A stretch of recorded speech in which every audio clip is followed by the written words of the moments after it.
A gente sabe que a maioria dos pais sente dificuldade de falar de sexo com seus filhos. E em função disso, eles tendem a deixar a educação sexual deles ao encargo da escola. No entanto, a gente sabe também que a escola, na maioria das vezes, o que é ensinado lá é algum conhecimento sobre o aparelho reprodutor masculino e feminino. E, infelizmente, ainda não é a maioria das escolas que tem um programa de educação sexual adequado. Aliás, essa função não pode ser apenas da escola. E o ideal é que a criança e o adolescente tenham essa educação dentro de casa. Porém, como a maioria dos pais não se sente preparados para lidar com isso, com esse assunto, isso nem sempre é possível. E pela sociedade, acaba sendo passado para a gente um duplo padrão moral de educação sexual, onde o sexo é permitido para os homens e negado e reprimido para as mulheres. Em função disso, nem sempre as mulheres se sentem à vontade para se expressar eroticamente, seja por um sentimento de culpa ou pelo receio do que irão pensar delas. E muitas, quando vão iniciar a vida sexual, ficam mais inibidas por esses fatores e acabam não conseguindo relaxar e se entregar plenamente ao sexo.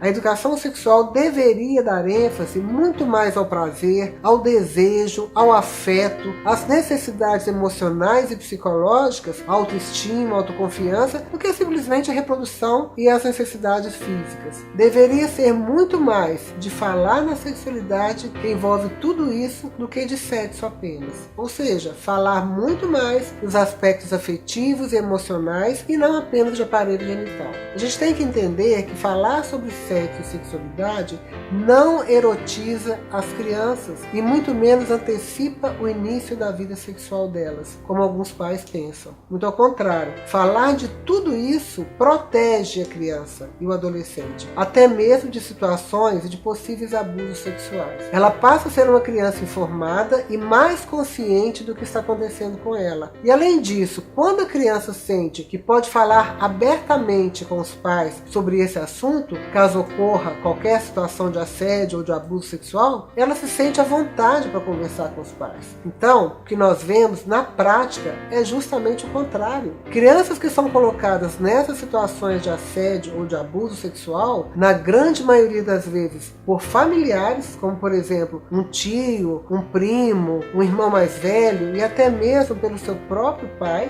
e a criança não se sente à vontade para falar disso com ninguém, nem mesmo com a sua própria mãe. Quando existe a dificuldade de falar de sexo no ambiente familiar, a criança não consegue se expressar. Então, a negação é a pior forma de repressão. O que quer dizer isso? Quando não se sente à vontade para falar de assuntos relacionados ao sexo dentro do ambiente familiar, a criança não só fica inibida de fazer perguntas a esse respeito, como também não consegue contar para ninguém o que estiver acontecendo com ela. Ela passa a aprender que o sexo é algo proibido, uma vez que nem se pode falar no assunto, quanto menos fazer. Só que essa interpretação só irá se expressar de verdade quando ela for ter as suas relações sexuais. Então, uma educação sexual de mais qualidade tende a proporcionar uma iniciação sexual mais adequada para as pessoas. Inscreva-se agora mesmo nesse canal, clique no sininho para ser avisado das novas postagens e dê o seu like. E você me incentivará muito a postar cada vez mais conteúdo